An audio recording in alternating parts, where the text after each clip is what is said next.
dunia. Kalau menurut keyakinan ambo, negara-negara kuat di dunia kau Allah lumpuhkan dulu dengan bencana dan perang sesamanya.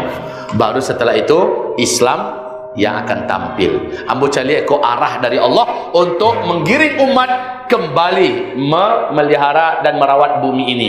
Wahai ayah bunda, bapak ibu, tahu enggak bapak ibu, ketika Islam memasuki fase kelima, Rasulullah menyebutkan dalam hadis yang sahih, riwayat Imam Ahmad, dinyatakan sahih oleh Syekh Ahmad Syakir, bahwa di fase kelima Islam akan menegakkan kembali kekhalifahan di muka bumi yang pusatnya di Palestina.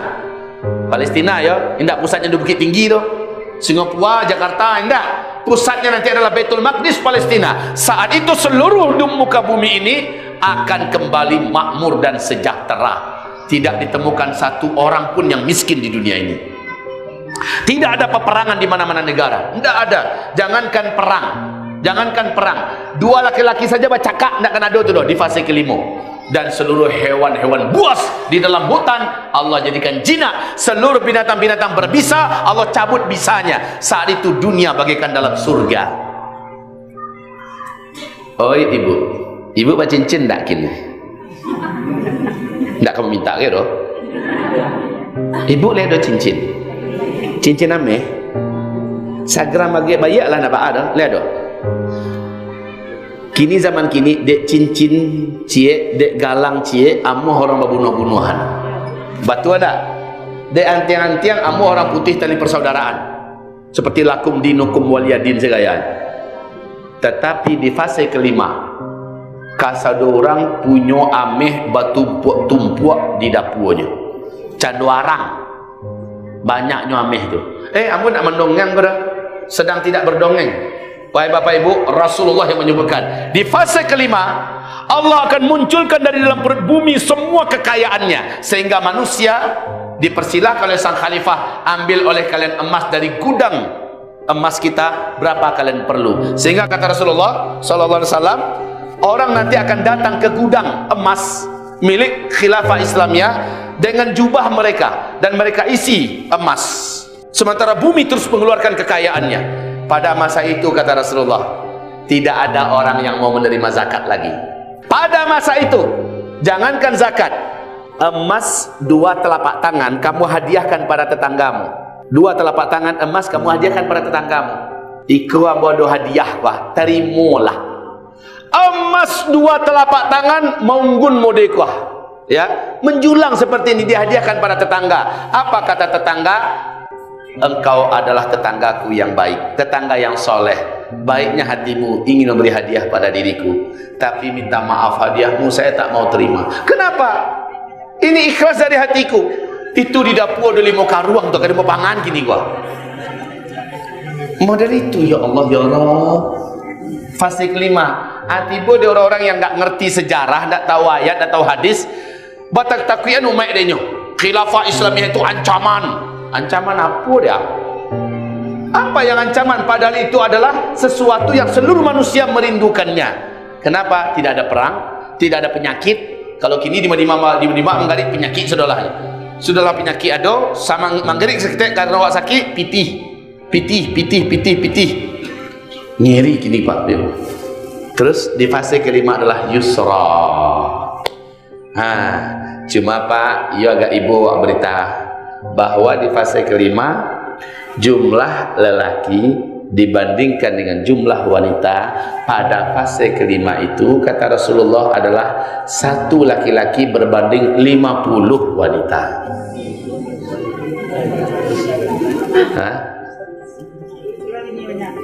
Bu agak lain cengeh galak apa-apa napa rasa-rasa kawan dapet rasa.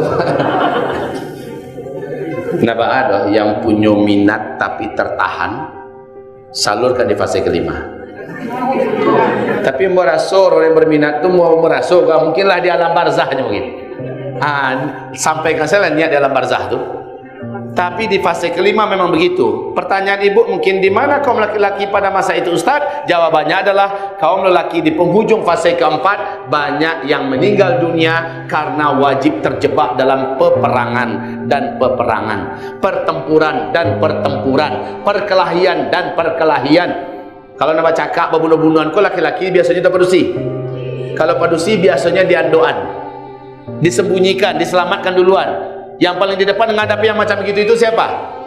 Okey, kita kembali kepada hadis kita yang awal.